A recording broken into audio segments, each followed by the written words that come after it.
उज्यालो radio नेटवर्कसँगै उज्यालो online र mobile एप्लिकेशनबाट एकसाथ प्रसारण भइरहेको नेपाल दर्पणमा साथी भोजेन्द्र बस्नेतसँगै अर्जुन पोखरेलको नमस्कार।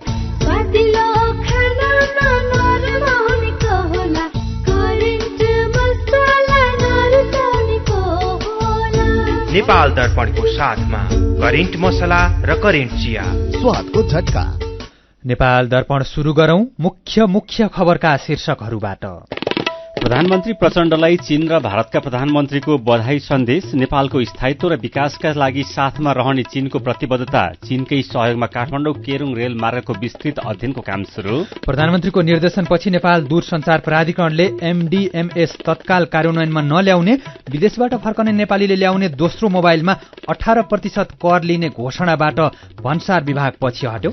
जाँड, रक्सी र चुरोट सेवन तथा तनावका कारण युवा अवस्थामा नै हृदयघातको समस्या बढ्दै मातृ तथा बाल स्वास्थ्यमा सुधार देखिए पनि नवजात शिशु मृत्युदर घट्न सकेन। अमेरिकाका लागि चिनिया राजदूत क्याङ चीनको विदेश मन्त्रीमा नियुक्त।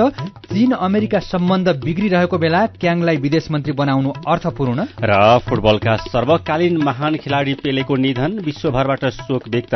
नेपाल टी20 लीगमा लुम्बिनीको लगातार 5औं जित, फार वेस्टलाई हराएर पोखराले खाता खोल्यो। एचआईभीका बारेमा खुलेर कुरा गरौं।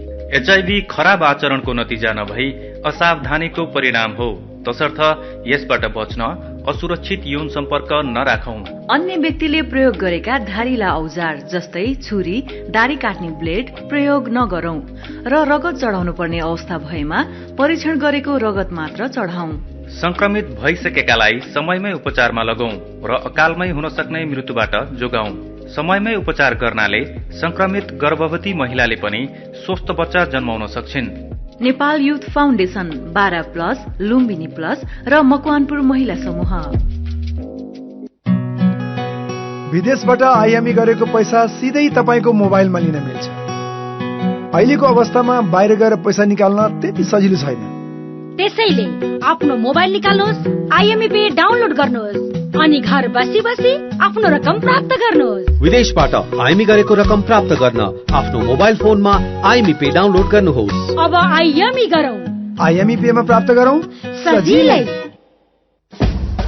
राप्ती इन्जिनियरिङ कलेज घोराही दाङको विद्यार्थी भर्ना सम्बन्धी सूचना। स्थापनाको पहिलो ब्याचमै इन्जिनियरिङ कार्यक्रमतर्फ पोखरा विश्वविद्यालय प्रथम तथा बीसीए तर्फ 5औं ब्याचमा गोल्ड मेडल प्राप्त गर्न सफल लुम्बिनी प्रदेशकै उत्कृष्ट आईएसओ सर्टिफाइड यस कलेजमा बीई सिभिल र बीसीए कार्यक्रममा भर्ना खुलेकाले इच्छुक विद्यार्थीले तुरुन्त सम्पर्क गर्नुहोला। सम्पर्क Rapti engineering college Ghorahi Dang, phone 082 562 601, 98 578 35 990, 98 578 31 684। 3 वर्षे diploma in computer engineering, pre diploma in civil, survey अमिन र इलेक्ट्रिकल इन्जिनियरिङमा केही सिट खाली रहेकाले अध्ययन गर्न इच्छुक विद्यार्थीले छिटो सम्पर्क गर्नुहोला। नेपाल दर्पणमा अब खबरको सिलसिला। प्रधानमन्त्री पुष्पकमल दाहाल प्रचण्डलाई चिनिया प्रधानमन्त्री ली खछ्याङले बधाई सन्देश पठाउनु भएको छ। आज नेपालमा रहेको चिनिया दूतावासका अधिकारीले चिनिया प्रधानमन्त्री खछ्याङको बधाई सन्देश सहितको पत्र प्रधानमन्त्री प्रचण्डलाई हस्तान्तरण गर्नुभएको हो। कार्यकालको शुभकामना सहितको बधाई पत्रमा प्रचण्डको नेतृत्वमा नेपाल चीन सम्बन्ध थप मजबुत हुने अपेक्षा लिइएको उल्लेख छ। यस्तै चिनिया प्रधानमन्त्रीले नेपालको स्थायित्व, विकास र समृद्धिमा चीन सधैँ साथमा रहने उल्लेख गर्दै विभिन्न क्षेत्रमा सहयोग आदान प्रदानको अपेक्षा रहेको बताउनु भएको छ। प्रचण्डको नेतृत्वमा नेपालमा दिगो सामाजिक र आर्थिक विकासका क्षेत्रमा महत्वपूर्ण काम हुने अपेक्षा रहेको चिनिया समकक्षी खछ्याङले उल्लेख गर्नुभएको छ। आजै प्रधानमन्त्री प्रचण्डसँग नेपालका लागि भारतीय राजदूत नवीन श्रीवास्तवले शिष्टाचार भेटवार्ता गर्नुभएको छ। प्रधानमन्त्री निवास बालुवाटारमा भएको भेटवार्ताका क्रममा प्रधानमन्त्री नरेन्द्र मोदीले पठाउनु भएको बधाई पत्र राजदूत श्रीवास्तवले प्रधानमन्त्री समक्ष हस्तान्तरण गर्नुभएको थियो। बधाई पत्रमा प्रचण्डलाई बधाई दिँदै नेपाल र भारत बीचको वर्षौं पुरानो घनिष्ठ सम्बन्धलाई कायम राख्दै थप सहयोग गर्न पहल गर्ने उल्लेख छ। भेटमा नेपाल भारत बीचको सम्बन्धलाई अझै मजबुत बनाउने बारेमा छलफल भएको थियो। प्रधानमन्त्रीमा नियुक्त भएपछि प्रचण्डलाई विदेशबाट पहिलो बधाई भारतीय प्रधानमन्त्री मोदीले नै दिनुभएको थियो। प्रचण्डसँग हिजो अमेरिकी राजदूतले पनि भेटवार्ता गर्नुभएको थियो। यसैबीच प्रधानमन्त्री प्रचण्डलाई श्रीलङ्काका राष्ट्रपति रनिल विक्रमासिंघेले पनि फोन गरेर बधाई दिनुभएको छ। आज बेलुका फोन गरेर विक्रमासिंघेले प्रचण्डलाई बधाई र सफल कार्यकालको शुभकामना दिनुभएको हो। नेपाल श्रीलङ्काको सम्बन्ध प्रचण्डको नेतृत्वमा थप सुमधुर हुने अपेक्षा रहेको विक्रमासिंघेले बताउनु भएको थियो। प्रचण्डले पनि श्रीलङ्कासँगको स्वार्थरहित सम्बन्ध थप मजबुत हुने विश्वास रहेको बताउनु भएको प्रचण्डको सचिवालयले जनाएको छ। संघीय राजधानी काठमाडौँलाई चीनसँग जोड्ने काठमाडौँ केरुङ रेल मार्गको विस्तृत अध्ययनको काम अघि बढेको छ। गएको सोमबार काठमाडौँ आइपुगेको चिनिया टोलीले काम शुरू गरेको रेल विभागका महानिर्देशक रोहित कुमार विशुरालले जानकारी दिनुभयो। चीन सरकारको सहयोगमा गर्न लागि अध्ययनका लागि यसअघि नै सम्झौता भइसकेको छ। अहिले केरुङबाट काठमाडौँसँगको रेलमार्ग अध्ययन गर्न लागि र पूरा अध्ययनका लागि 3.5 वर्ष लाग्ने उहाँले बताउनुभयो। यसअघि भएको प्रारम्भिक अध्ययन अनुसार रेलमार्गमा नेपालभित्रै 72 किलोमिटर लामो देखिएको छ। तिब्बततर्फ केरुङभन्दा केही माथि रहेको मान सरोवर जाने मार्गबाट छुटिएर नेपालतर्फ आउने गरी रेलमार्गको अध्ययन हुने विभागले जनाएको छ। कठिन भौगोलिक बनावटका कारण धेरैजसो ठाउँमा रेलमार्ग सुरुङभित्र हुनेछ।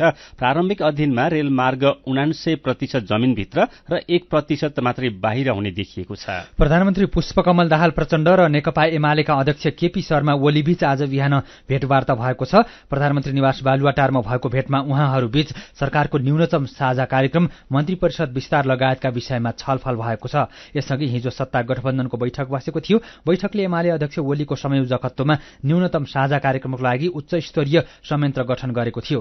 सत्ता गठबन्धनमा शक्ति बाँडफाँड प्याकेजमै टुङ्ग्याउने तयारी गरिएको छ। यसैबीच मध्य प्रदेश सभाको अधिवेशन आउँदो 18 गतेका लागि आह्वान गरिएको छ। प्रदेश प्रमुख हरिशंकर मिश्रले पुष 18 गते सोमबार दिउँसो 1 बजे बैठक आह्वान गर्नुभएको प्रदेश प्रमुखको कार्यालयले जनाएको छ। यसअघि मध्य प्रदेशका प्रदेशसभा सदस्यहरूले आजै पद तथा गोपनीयताको शपथ लिएका छन्। प्रदेशसभाका ज्येष्ठ सदस्य गोविन्द बहादुर नेउपानेले नवनिर्वाचित प्रदेशसभा सदस्यहरूलाई शपथ ग्रहण गराउनु भएको हो। 104 जनाले आज शपथ लिएका छन् भने 2 जनाको शपथ ग्रहण रोकिएको छ। प्रदेशसभामा माओवादीका तर्फबाट सदस्यहरू माला कर्ण र मोहम्मद रजी हैदरको शपथ रोकिएको हो। माओवादीले पठाएको बन्द सूची अनुसार निर्वाचन आयोगले निर्वाचित नगरेको भन्दै सर्वोच्चमा मुद्दा दायर भएको छ। सर्वोच्चले नै शपथ नगराउन पत्र पठाएकोले रोकिएको प्रदेशसभा सचिवालयले जनाएको छ। यसैबीच बलात्कारपछि हत्या गरिएकी कञ्चनपुरकी बालिका निर्मला पन्तको घटना अनुसन्धानबारे उपप्रधान तथा गृहमन्त्री रवि लामिछानेले आज जानकारी दिनुभएको छ। प्रहरी महानिरीक्षक, नायब महानिरीक्षक र अतिरिक्त महानिरीक्षकहरूले निर्मला पन्तको बलात्कार र हत्याबारे अहिलेसम्म भएका अध्ययन अनुसन्धानबारे गृहमन्त्रीसँग ब्रिफिङ गरेका हुन्। गृहमन्त्री भएपछि लामिछानेले निर्मला पन्तलाई न्याय दिलाउन अधिकतम पहल गर्ने निर्णय गर्नुभएको थियो। यसैबीच गृहमन्त्री लामिछानेले आफूहरूको कामको तारिफ गर्न कन्जुस्याई गरे पनि दिल खोलेर खबरदारी गर्न अनुरोध गर्नुभएको छ। उहाँले कानून अनुसार हुने काममा मन्त्रीलाई नै भेट्नुपर्ने आवश्यकता नरहेको भन्दै गृह मन्त्रालयका कर्मचारीहरू काम गर्न योग्य, सक्षम र प्रतिबद्ध रहेका बताउनु भएको छ।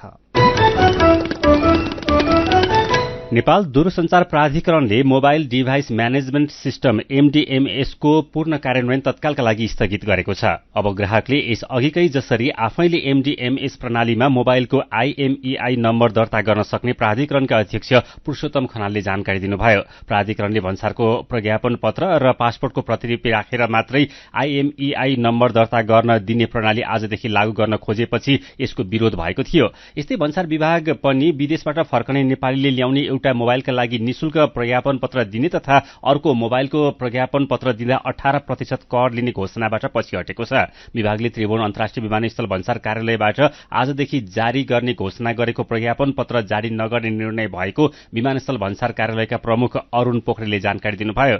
यसअघि आजै प्रधानमन्त्री पुष्पकमल दाहाल प्रचण्डले विदेशबाट फर्किँदा नेपालीहरूले ल्याउने अतिरिक्त एउटा नयाँ मोबाइल सेटमा भन्सार नलिन निर्देशन दिनुभएको थियो। प्रधानमन्त्रीको निर्देशनपछि अब विदेशबाट फर्किएका व्यक्तिले चलाइरहेको बाहेक अर्को एउटा नयाँ मोबाइल फोनको भन्सार तिर्न पर्ने छैन। विदेशबाट फर्कने नेपालीले ल्याएको अतिरिक्त फोनको खरिद बिलदेखि अरू खरिद कागजात भन्सार कार्यालयमा बुझाएर प्रज्ञापन पत्र भर्नुपर्ने तथा 2 भन्दा बढी फोन ल्याए जफत हुने व्यवस्था झन्झटिलो तथा दोहनकारी रहेको भन्दै आलोचना भएको थियो। निर्णयको विरोधमा सामाजिक सञ्जालमा नो रेमिट्यान्स लगायतका अभियान नै चलाइएका थिए। गुरुङ समुदायले आज तमु लोसार मनाएका छन्। गुरुङ समुदायले पुरानो वर्षलाई विदाई गरी नयाँ वर्षलाई स्वागत गरेर आज विभिन्न सांस्कृतिक कार्यक्रम आयोजना गरेर काठमाडौँ सहित देशभर लोसार मनाएका हुन्। काठमाडौँको टुडी खेलमा विशेष सांस्कृतिक कार्यक्रम भएको छ। कार्यक्रममा प्रधानमन्त्री पुष्पकमल दाहाल प्रचण्डले तमु समुदायको गौरवशाली परम्परालाई सरकारले उच्च सम्मान गर्ने बताउनुभयो। उहाँले इमान्दारिता, लगन, निष्ठा, वीरता र बलिदानको कीर्तिमानका कारण तमु समुदायको पहिचान नेपालमा मात्र नभई विश्वभर फैलिएको बताउनुभयो। सीधा कुरा प्रश्न विचार, यो हो उज्यालो रेडियो नेटवर्क। नेपाल दर्पणमा कुराकानीसँगै खबरको सिलसिला बाँकी नै छ, सुन्दै गर्नुहोला। वैदेशिक रोजगार न्याय सम्बन्धी जानकारी। वैदेशिक रोजगारमा जाने व्यक्ति ठगिएमा वा शोषणमा परेमा वैदेशिक रोजगार विभागमा वा आफ्नो जिल्लाको जिल्ला प्रशासन कार्यालयमा निवेदन दिनुपर्दछ। वैदेशिक रोजगार ठगी गर्ने व्यक्तिलाई 3 वर्षदेखि 7 वर्षसम्म कैद र 3 लाखदेखि 5 लाख रुपियाँसम्म जरिवाना सजाय हुन्छ। वैदेशिक रोजगारमा ठगिएको व्यक्तिले बुझाएको रकम र त्यसमा थप 50% हर्जना सहितको रकम पीड़कबाट फिर्ता पाउँछन्। वैदेशिक रोजगार ठगीको विषयमा जहिले पनि उजुरी लाग्दछ। क्षतिपूर्तिसँग सम्बन्धित उजुरी 1 वर्षभित्रमा दिनुपर्दछ। वैदेशिक रोजगारमा जाँदा लाग्ने खर्च, मेन पावरमा बुझाइ, भरपाई लिएमा न्याय पाउन सजिलो हुन्छ। वैदेशिक रोजगारीको सिलसिलामा ठगिएमा वा उद्धार गर्नु परेमा वा बेचबिखनमा परेमा वा तलब नपाई कानूनी सल्लाह र निशुल्क कानूनी सहायता चाहिएमा पिपुल फोरमको फोन नम्बर 01-45-23-973 मा सम्पर्क गर्न सकिनेछ। आइरेक्सको सहयोगमा मानव अधिकारका लागि जनमञ्च, पिपुल फोरम काठमाडौँ, नेपाल। खुशी कसरी खुशी हुन्छ जब बढ्ने छैन कोही, आफ्नो भन्दैमा आफ्नो हुन सम्पर्कमा बस्या खै। सम्पर्कका लागि बलियो आधार नेपाल टेलिकम हो राष्ट्रकै सञ्चार। सम्पर्कको आधार राष्ट्रको सञ्चार, नेपाल टेलिकम राष्ट्रको सञ्चार। नेपाल टेलिकम राष्ट्रको सञ्चार। सबै शाखा सन्तान धन धान्यले भरिपूर्ण, बचत गर्न सधैँ लागोस् मन। ग्लोबल आइएमई धनवृष्टि मुद्दती योजना, न त जादु न हो सपना। हुन्छ 2 वर्षमा 2 गुणा। हजुर, ग्लोबल आयामी धनवृष्टि मुद्दती योजना निरन्तर बचत गर्ने बानीलाई प्रोत्साहन गर्दै प्रारम्भिक रकमको 10% त्रैमासिक रूपमा अन्तिम त्रैमास बाहेक जम्मा गर्दा प्रारम्भिक रकमको 2 गुणा 2 वर्षमै प्राप्त गर्न सकिने। ग्लोबल आयामी ब्याङ्क, सबैका लागि ब्याङ्क।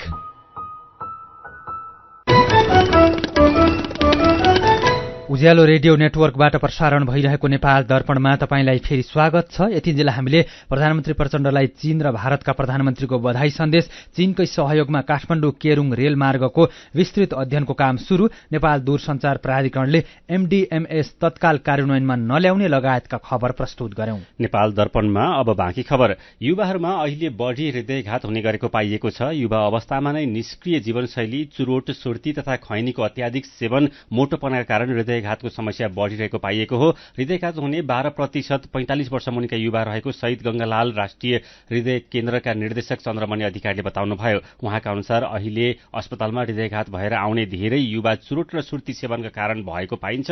चुरोट र सुर्ती बाहेक युवामा बढ़दै गएको अस्वस्थ खानपान, मोटोपना, तनाव जस्ता कारणले पनि युवा उमेरमा नै हृदयघात हुने गरेको उहाँको तर्क छ।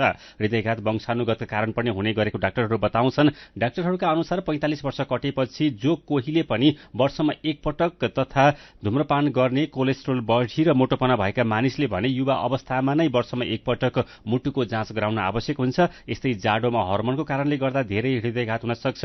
यस्तै धेरै जसो आत्तिने, झगडा गर्ने बेला पनि मुटुको चाल र उच्च रक्तचाप भएर मानिसमा हृदयघात हुने गरेको केन्द्रका वरिष्ठ मुटु रोग विशेषज्ञ डाक्टर प्रजापतिले जानकारी दिनुभयो। हृदयघातबाट बच्नका लागि चुरोट र सुर्ती खान कम गर्ने, उच्च रक्तचाप घटाउने, मधुमेह नियन्त्रण कोलेस्ट्रोल नियन्त्रण, तनाव नियन्त्रण र मोटोपना कम गर्नुपर्ने डाक्टरहरूको सुझाव छ। पछिल्लो 5 वर्षमा मातृ तथा बाल स्वास्थ्यमा सुधार देखिए पनि नवजात शिशु मृत्यु दर घट्न सकेको छैन। नेपाल जनसांख्यिक तथा स्वास्थ्य सर्वेक्षणले हरेक 1000मा 21 जना शिशुको जन्मिएको 1 महिनाभित्र ज्यान जाने गरेको देखाएको छ। सर्वेक्षणले पछिल्लो 6 वर्षमा नवजात शिशु मृत्यु दरमा सुधार हुन नसकेको देखाएको हो। आउँदो 8 वर्षभित्र अर्थात् सन् 2030 सम्म नेपालले नवजात शिशु मृत्यु दरलाई प्रति 1000 जीवित जन्म मध्ये 12 जनामा झार्ने लक्ष्य लिएको छ। तर पछिल्लो 6 वर्षमा सुधार नदेखिएकोले चुनौती थपिएको छ। साथी दिपा तिमल सिन्हाले परिवार कल्याण महाशाखाका प्रमुख डाक्टर विवेकलाल कर्णलाई सोध्नु भएको छ, विभिन्न कार्यक्रम सुरु भए पनि नवजात शिशु मृत्यु दर किन कम हुन सकेन? 19 देखि 21 सम्मको 2.5 वर्षको अवस्थालाई केही कोभिडलाई पनि हामी अलिकति भन्न सकौँला कि कोभिडको समयमा त्यसरी हामीले उल्लेख्य काम गर्न सकेनौं भनेर। अझै पनि हामी कहाँ किशोरी अवस्थामै विवाह हुने, बच्चा जन्माउने दर अझै पनि उच्च छ। किशोरावस्थाको गर्भ भनेको जोखिमको अवस्था हो। त्यसमाथि पनि किशोरीहरूकोमा हेर्नुभयो भने हामीले रगतको कमी, रक्त अल्पता पनि एकदमै धेरै देख्छौं। वयस्क भइसकेपछि बल्ल बच्चा जन्माउने कुराहरूलाई पनि हामीले एउटा हेर्नुपर्ने छ। हरेक ओडामा स्वास्थ्य संस्था पुर्याउने भन्ने कुराहरू पनि भइराखेका छन्, तर कार्यान्वयन भने हुन सकेको छैन। गाउँ घर नजिकै स्वास्थ्य संस्था नहुँदा पनि नवजात शिशुको मृत्युदर चाहिँ बढिराखेको हो। विशेष गरेर दुर्गम क्षेत्रहरूमा सुरक्षित प्रसुति केन्द्रहरूको स्थापना र स्थापना मात्रै नभएर त्यसलाई चाहिने दक्ष प्रसुति कर्मी र अन्य औजार उपकरण र अर्को महत्त्वपूर्ण कुरा त्यहाँ केही जटिलता भयो भने समयमा प्रेषण गर्न सक्ने व्यवस्था, यी सबै कुराको चाहिँ चाँजो अझै मिलाउनु पर्ने देखिन्छ। मातृ मृत्यु दर र नवजात शिशु मृत्यु दर कम गर्नको लागि चाहिँ के गर्न पर्ला? अझै हामीले गर्नुपर्ने पाटो भनेको चाहिँ यो नवजात शिशुहरूको लागि चाहिँ जुन समयभन्दा अगाडि जन्मिनुहुन्छ, जन्मिँदा केही स्वास्थ्य सम्बन्धी जटिलता लिएर जन्मिने र कम तौलका हुने यी बच्चाहरूको उपचारको लागि जति मात्रामा हामीले चाहिँ सेवाहरू विस्तार गर्नुपर्ने हो त्यो अझै हुन सकेको छैन। त्यसमा बजेटको चाहिँ ठूलो चुनौती छ। हाम्रो बजेट चाहिँ बढ्न सकेको छैन।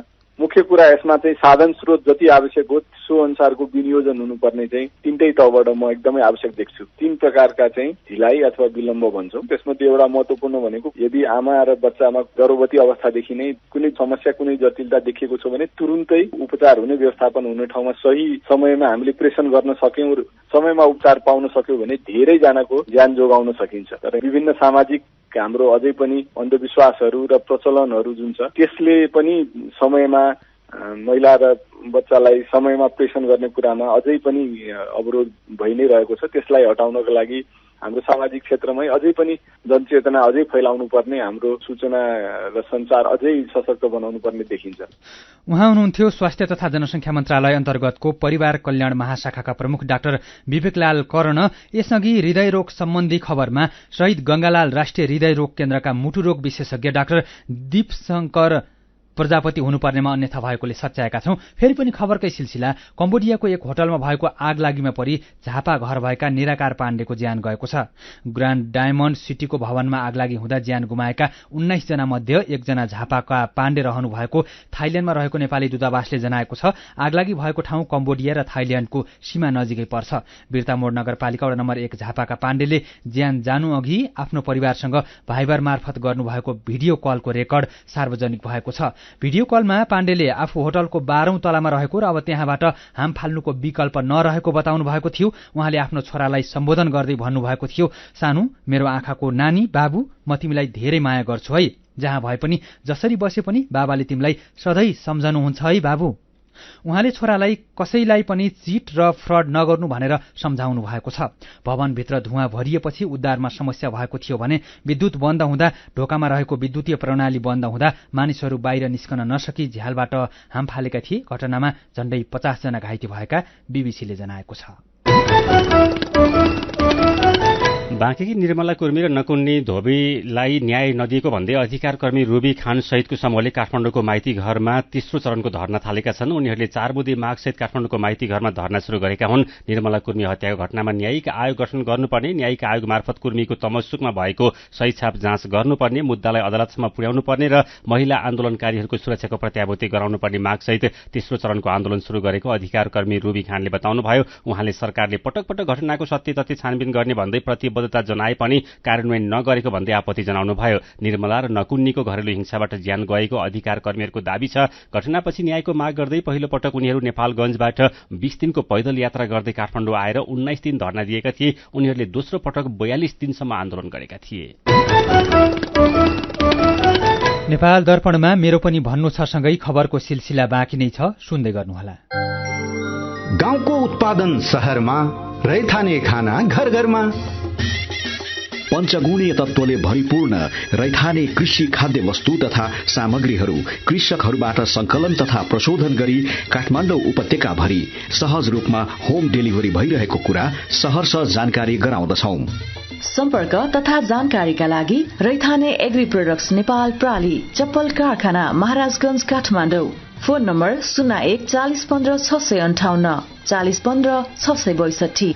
मोबाइल नम्बर 98 434 21 743 र 98 550 45 242। रैथानेलाई तपाईले मोबाइल एपको लागि RAITHAANE रैथाने टाइप गरेर वा वेबसाइट www.raithanenepal.com मा गएर पनि भेट्न सक्नुहुनेछ।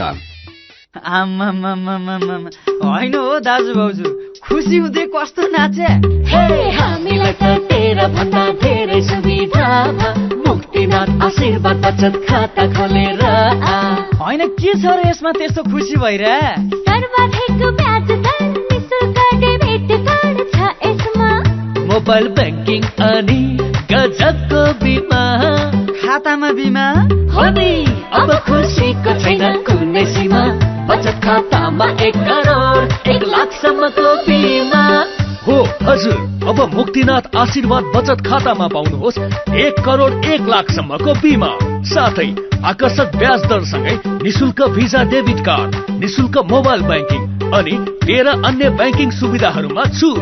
अब खुसीको छैन कुनै सीमा। बचत खातामा 1 करोड 1 लाखसम्मको बिमा। मुक्तिनाथ विकास ब्याङ्क, जनता ब्याङ्कमा होइन, ब्याङ्क जनतामा जानु पर्दछ। उज्यालो रेडियो नेटवर्क मार्फत देशभरिका विभिन्न एफएम स्टेशन तथा उज्यालो अनलाइन र मोबाइल एप्लिकेशनमा प्रसारण भइरहेको नेपाल दर्पणमा तपाईंलाई फेरि स्वागत छ। अब बाँकी खबर। पछिल्लो 24 घण्टामा 4 जनामा कोरोना भाइरसको संक्रमण पुष्टि भएको छ। पीसीआर एन्टिजन गरी 881 जनाको नमूना परीक्षण गर्दा 4 जनामा संक्रमण पुष्टि भएको। यो सहित सक्रिय संक्रमितको संख्या 29 जना पुगेको छ। सोलुखुम्बुमा 6 वर्षकी बालिकालाई जबरजस्ती करणी गरेको आरोपमा 1 जना युवा पक्राउ परेका छन्। पक्राउ पर्नेमा माप्य दूधकोशी गाउँपालिका 5 का 28 वर्षका साङ्गे शेर्पा रहेको जिल्ला प्रहरी कार्यालय सोलुखुम्बुले जनाएको छ।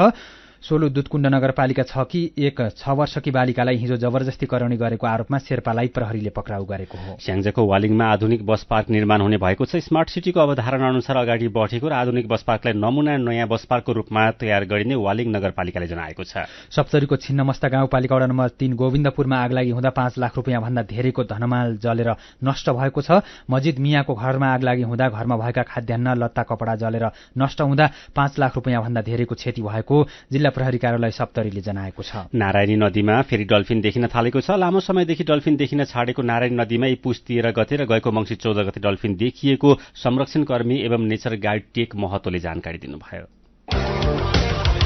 मेरो पनि भन्नु छ। नेपाल दूरसञ्चार प्राधिकरणले आजदेखि कार्यान्वयन गर्ने भनेको मोबाइल डिभाइस म्यानेजमेन्ट सिस्टम तथा तत्काल कार्यान्वयन नगर्न प्रधानमन्त्रीले दिएको निर्देशनबारे आएका प्रतिक्रिया तथा जिज्ञासालाई आजको मेरो पनि भन्नु छमा समेटेका छौं। कमल साक्यले लेख्नु भएको छ, कुनै पनि नयाँ नियम तथा व्यवस्था लागू गर्नु पूर्व सम्भाव्य परिणामतर्फ पनि ध्यान दिनुपर्छ। हतारोमा निर्णय गरेर कार्यान्वयन गर्न सहज हुँदैन। अबका दिनमा सरकारले आज लागू गरेको निर्णय भोलिपल्ट नै फिर्ता लिनुपर्ने अवस्था नदोहोरियोस्। गुल्मीका दिनेश कुँवरले सोध्नु भएको छ, भदौ यता चाडपर्वको अवसरमा धेरै संख्यामा विदेशमा कार्यरत नेपाली स्वदेश फर्किएका छन्। उनीहरू आउँदा आफ्नो लागि अथवा घर परिवारका लागि मोबाइल लिएर आएका होलान्, कसैले पठाएका पनि होलान्। नियम लागू भइहालेमा के अब ती सबै मोबाइल नचल्ने नै हुन् त? प्रकाश कुमारको पनि प्रश्न छ, विदेशबाट ल्याएको मोबाइल वैधानिक बनाउनका लागि भन्सार तिर्नै पर्छ र जसले ल्याएको उसको नाममा प्राविधिक रूपमा एमडीएमएस प्रणालीमा सिधै दर्ता गर्न मिल्छ होला नि? निरु लामाको विचार छ रेमिट्यान्सबाट तलब भत्ता खाएर बस्ने अनि एउटा फोन ल्याउँदा अर्थतन्त्र नै तहस नहस होला चाहिँ गर्ने अलि उचित निर्णय थिएन। कम्तीमा नियम बनाउनु र लागू गर्नु पूर्व प्रभाव अध्ययन गर्नु राम्रो होला। टंक सुब्बाले लेख्नु भएको छ सरकारले स्वदेशमै रोजगार सिर्जना गरोस्, बाध्यात्मक रूपमा कोही पनि विदेश जान नपरोस्, त्यसपछि बल्ल यस्ता नियम लागू गरोस्, कसैले पनि केही भन्ने छैनन्। अनि फेसबुकमा सन्तोष नाम राखेका साथीको प्रतिक्रिया छ एमडीएमएस नियम ठूलो मात्रामा भन्सार छलेर कारोबार गर्नेहरूका लागि केन्द्रित होला। रोजीरोटीका लागि विदेश पुगेकाहरूले मन दुखाउनु पर्दैन। सरकारलाई सहयोग गर्ने काम तपाईँ हामी सबैको होइन र? विचारका लागि तपाईलाई धन्यवाद। मेरो पनि भन्नु छ। मेरो पनि भन्नु छ प्रस्तुत गर्दै हुनुहुन्थ्यो साथी मदन पौड्याल। अब विदेशका खबर। चीनले अमेरिकाका लागि चिनिया राजदूत छिन क्याङलाई फिर्ता बोलाएर विदेश मन्त्रीमा नियुक्त गरेको छ। अक्टोबरमा सम्पन्न 20औं महाधिवेशनबाट चिनिया कम्युनिष्ट पार्टीको केन्द्रीय समिति सदस्य बनेका क्याङलाई अमेरिकाबाट फिर्ता बोलाएर विदेश मन्त्री नियुक्त गरिएको समाचार संस्था रोइटर्सले जनाएको छ। अन्तर्राष्ट्रिय सम्बन्धमा स्नातकसम्म अध्ययन गरेका क्याङ सन् 2017मा सहायक विदेश मन्त्री र 1 वर्षपछि उपविदेश मन्त्री बन्नुभएको थियो। त्यसपछि सन् 2021मा अमेरिकाको लागि चिनिया राजदूत बन्नुभएको हो। यसअघि चीनको विदेश मन्त्री वाङ यी हुनुहुन्थ्यो। चीन अमेरिका सम्बन्ध बिग्रिरहेको बेला चीनले अमेरिकामै राजदूत रहेका व्यक्तिलाई बोलाएर विदेश मन्त्री बनाउनुलाई अर्थपूर्ण रूपमा हेरिएको अन्तर्राष्ट्रिय सम्बन्धका जानकारलाई उद्धृत गर्दै रोइटर्सको खबरमा उल्लेख छ। यसअघि चीनसँगको सम्बन्ध खराब अवस्थामा रहेको अस्ट्रेलियाले चीनसँग निकट मानिएका पूर्व प्रधानमन्त्री केभिन रुडलाई अमेरिकाको लागि राजदूतमा नियुक्त गरेको थियो। भारतीय प्रधानमन्त्री नरेन्द्र मोदीकी आमा हिराबेनको 100 वर्षको उमेरमा निधन भएको छ। हिजो हिराबेनको स्वास्थ्य बिग्रिएपछि अहमदाबादको यूएन मेहता अस्पतालमा भर्ना गरिएको थियो। आज बिहानै उहाँको निधन भएको हो। उहाँको आजै अन्त्येष्टि गरिएको छ। अब केही खेल खबर। फुटबलका सर्वकालीन महान खेलाडी पेलेको निधन भएको छ। 82 वर्षको उमेरमा उनको आज उपचारका क्रममा साउ पाउलोमा निधन भएको हो। पेलेको अल्बर्ट आइन्स्टाइन अस्पतालमा उपचार भइरहेको थियो। पेले क्यान्सर तथा मृगौला र मुटुसँग सम्बन्धित समस्याबाट पीडित थिए। 3 पटक ब्राजिललाई विश्वकप फुटबलको उपाधि जिताउन योगदान पुर्याएका पेले गएको महिनादेखि अस्पतालमा भर्ना भएका थिए। ब्राजिलको सानो शहर मिनास गेराइसमा सन् 1940 अक्टोबर 23मा उनको जन्म भएको थियो। ब्राजिलले 5 पटक विश्वकप फुटबलको उपाधि जितेको छ। 5 मध्ये 3 वटा उपाधि जिताउने नायकका रूपमा पेलेलाई चिनिन्छ। पेलेले ब्राजिललाई 1958, 1962 र 1970मा विश्वकपको उपाधि दिलाएका थिए। उनी 3 पटक विश्वकप जित्ने एकमात्रै खेलाडी हुन्। 21 वर्षको लामो फुटबल करियरका क्रममा पेलेले 1363 खेलमा 1281 गोल गरे र विश्व कीर्तिमान बनाएका छन्। उनलाई सन् 2000मा फिफा प्लेयर अफ द सेन्चुरीको उपाधि दिइएको थियो। विश्वभरका राष्ट्र प्रमुख, खेलाडी, समर्थक र शुभचिन्तकले पेलेलाई श्रद्धाञ्जली दिएका छन्। उनीहरूले पेलेसँगै फुटबलको एउटा युगकै अन्त्य भएको पनि उल्लेख गरेका छन्।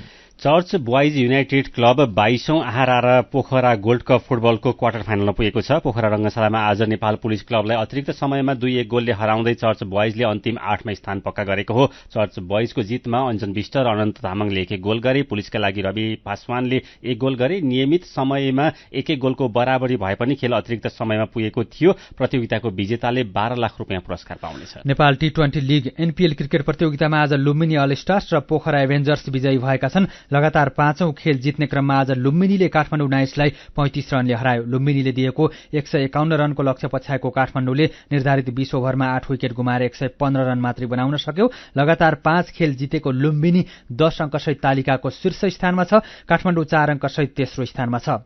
आजको दोस्रो खेलमा पोखरा एभेन्जर्सले फार वेस्ट युनाइटेडलाई 3 विकेटले हराएको छ। पोखराले आज 6औं खेलमा बल्ल खाता खोलेको हो।